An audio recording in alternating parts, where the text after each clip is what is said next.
Hello to everyone, welcome to KCA Kukreja commerce academy. कैसे हैं आप सभी? आप सभी अच्छे हैं और जो अपनी प्रिपरेशन है उसको भी अच्छे से कर रहे होंगे। सो गाइज, यहाँ पे हम आपके साथ में अकाउंटिंग के पीवाईक्यूज को क्या कर रहे हैं, कवर कर रहे हैं।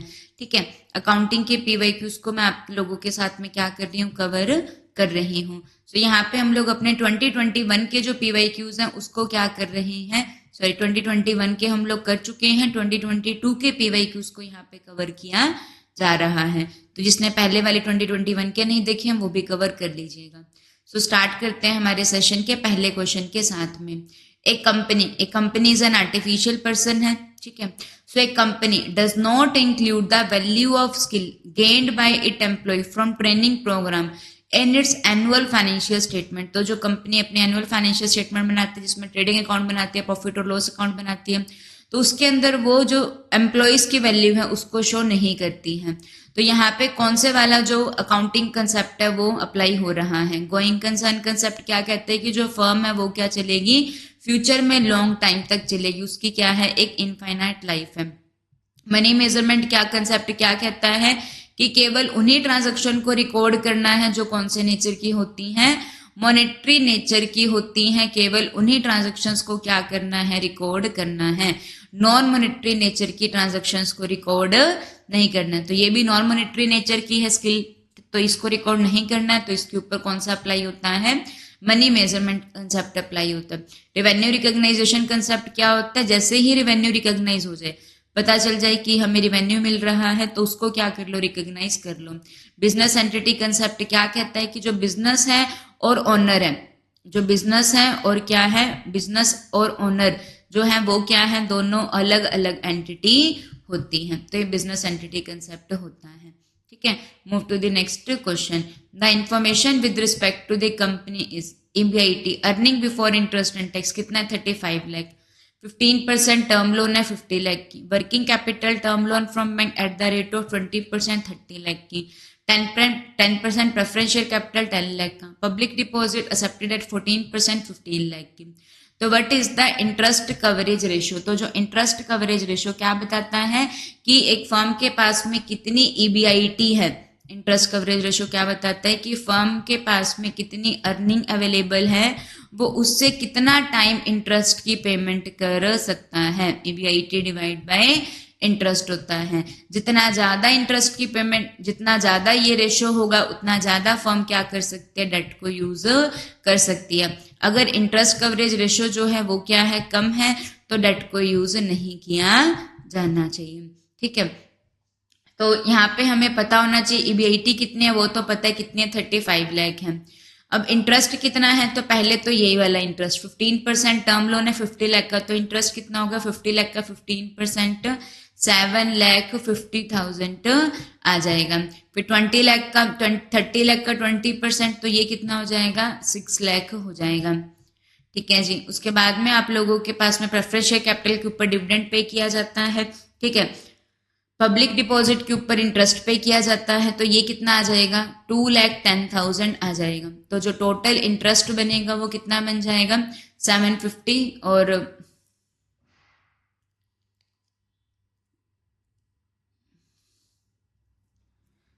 ये आप लोगों के पास में कितना बन जाएगा, 15,60,000 बन जाएगा। 7 और 6 13 लाख, 13,50,000, 13 और 2 15 लाख, तो ये कितना बन जाएगा, 15,60,000 आ जाएगा। इसको किससे डिवाइड कर दिया जाएगा, तो सॉरी ये तो इंटरेस्ट आया है ना, तो EBIT को किससे डिवाइड करना है, तो ये आप लोगों के पास में टोटल इंटरेस्ट आ गया। ठीक है, हम लोगों को इंटरेस्ट कवरेज रेशियो निकालनी है, तो EBIT कितनी है, 35 लाख है, उसको किससे डिवाइड कर दिया जाएगा, 15,60,000 से डिवाइड कर दिया जाएगा, मल्टीप्लाई कर दिया जाएगा 100 से। तो ये कितना आ जाएगा आपके पास में, 30 से 30, 10 से 10।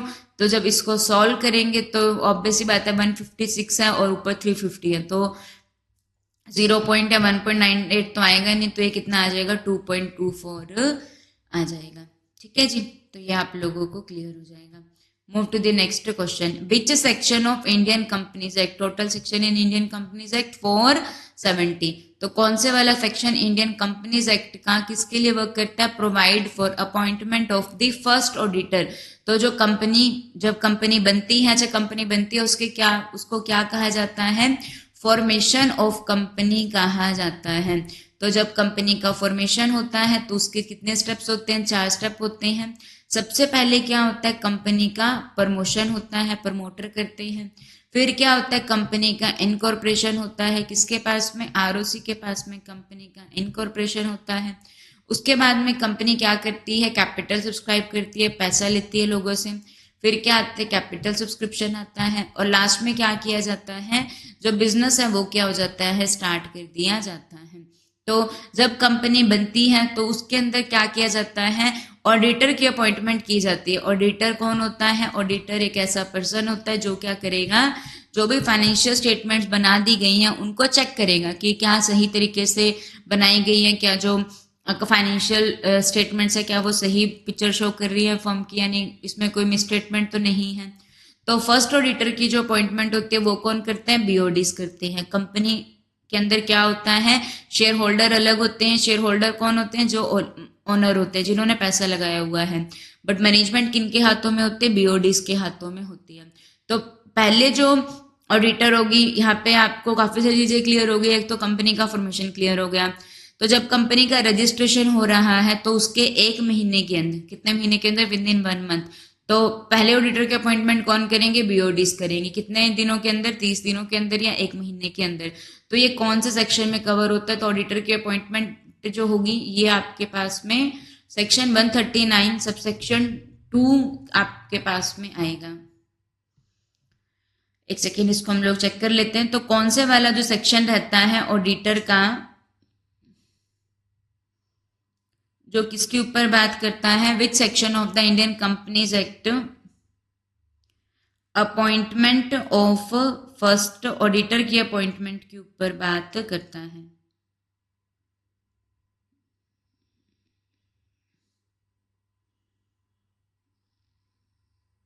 तो सेक्शन 139 सबसेक्शन 6 जो रहेगा ये आप लोगों के पास में रहता है। ठीक है, सेक्शन 139 सबसेक्शन 6। तो ये फर्स्ट ऑडिटर के अपॉइंटमेंट के ऊपर वर्क करता है। कौन करेंगे फर्स्ट ऑडिटर के अपॉइंटमेंट? बीओडीज करेंगे। अगर बीओडीज उनको अपॉइंट करने के अंदर फेल हो जाते हैं तो कौन अपॉइंट करेंगे? तो भी याद रखिएगा, तो कौन करेंगे अपॉइंटमेंट? फिर शेयर होल्डर करते हैं। ठीक है, next question on your screen. When the incoming partner, कोई नया पार्टनर आता है। पार्टनर कब आता है? जब क्या होता है? एडमिशन होता है।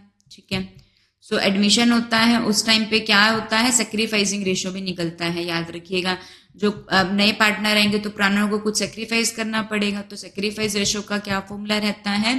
Old profit sharing ratio minus new ratio होता है। तो वो जो है, जो इनकमिंग पार्टनर है वो क्या नहीं लेकर आ पा रहे हैं? अपनी गुडविल का पैसा नहीं लेकर आ पा रहे हैं। तो जो नेसेसरी एडजस्टमेंट्स होगी वो किसके थ्रू होगी? तो अगर जो पार्टनर है वो गुडविल का पैसा नहीं लेकर आ पा रहे हैं तो जो एडजस्टमेंट्स होगी वो किसके थ्रू की जाएगी? Capital account of the new partner. Basically current account में से, पार्टनर का जो करंट अकाउंट होता है ना, उसमें से उसकी क्या की जाती है? एडजस्टमेंट्स की जाती है। ठीक है, पीएल अप्रोप्रिएशन कौन से नेचर का अकाउंट होता है? नॉमिनल नेचर का अकाउंट होता है। यहाँ पे किसके ऊपर बात की जाती है? प्रॉफिट और लॉस को अप्रोप्रिएट करने के ऊपर, बांटने के ऊपर ये वर्क करता है। गुडविल क्या होता है? गुडविल एक इंटेंजिबल एसेट होती है जो क्या करती है? फर्म को हेल्प करती है कि फर्म क्या कर सकती है? ज्यादा प्रॉफिट अर्न कर सकती है सिमिलर जो फर्म्स हैं उनके कंपैरिजन में। ठीक है, नेक्स्ट क्वेश्चन। द पर्पस और the aim of the stock split. तो स्टॉक स्प्लिट, बांट देना। तो स्टॉक स्प्लिट में क्या किया जाता है? शेयर कैपिटल जो रहती है वो क्या रहेगी? सेम रहेगी। जो शेयर कैपिटल है वो क्या रहेगी? सेम रहेगी। बस यहाँ पे क्या किया जाता है? स्टॉक को बांट दिया जाता है। बांटने का मतलब क्या है? जो शेयर का प्राइस है उसको क्या कर दिया जाता है? एक कंसोलिडेशन ऑफ शेयर होता है और एक तो स्टॉक स्प्लिट होता है। तो यहाँ पे जो शेयर का प्राइस है उसको क्या कर दिया जाएगा? बांट दिया जाएगा, नैरो डाउन कर दिया जाएगा। ठीक है, एक शेयर के 10 शेयर बना दिए जाते हैं। तो शेयर के प्राइस जब कम हो जाते हैं तो जो नंबर ऑफ शेयर्स हो जाएंगे वो क्या हो जाएंगे? तो जो नंबर ऑफ शेयर्स हैं वो क्या हो जाते हैं? इंक्रीज हो जाती हैं। फॉर एग्जाम्पल क्या था, पहले क्या आता था, 100 रुपीज का क्या आता था, एक शेयर आता था, तो कैपिटल कितनी थी, 100 ही थी। बट अब क्या हुआ है, अब क्या हुआ है कि जो शेयर का प्राइस है वो क्या हो गया, 10 हो गया, तो नंबर ऑफ शेयर कितने हो गए, 10 हो गए। तो कितनी, कैपिटल अभी भी सेम ही है, बस क्या हो गया, प्राइस कम हो गया और जो नंबर ऑफ शेयर है वो क्या हो गए, बढ़ गए। तो the main purpose of the stock split का जो मेन पर्पस होता है वो क्या होता है, increase the number of share. जो नंबर ऑफ शेयर होते हैं वो क्या होते हैं, बढ़ जाते हैं। अच्छा, reduce the market price of share, price जो रहता है वो क्या हो जाता है, रिड्यूस हो जाता है, ठीक है। और इससे क्या हो जाएगा कि जो पब्लिक ओनरशिप होगी वो ज्यादा हो जाएगी। तो यहाँ पे देखो बनना तो ए बी डी चाहिए, बट ए बी डी कहीं पे है नहीं, तो हम लोग बी और डी पे चले जाएंगे। तो एम जो है वो यही है कि प्राइस को कम कर देना। प्राइस कम हो जाएगा तो देखो पहले जिसके पास में एक शेयर होता था, अब उसके पास में कितने शेयर है, 10 शेयर है, तो उसके पास में जो ओनरशिप है वो क्या हो जाएगी, ज्यादा हो जाती है। तो ये क्या हो जाएगा, हम लोगों के पास में स्टॉक स्प्लिट होता है। और इसके अनदर हैंड जब क्या किया जाता है, जो शेयर का प्राइस होता है उसको क्या कर दिया जाता है, बढ़ा दिया जाता है, और नंबर ऑफ शेयर्स क्या होते हैं, कम हो जाते हैं, तो वो क्या कहलाता है, कंसोलिडेशन ऑफ शेयर होता है, ठीक है।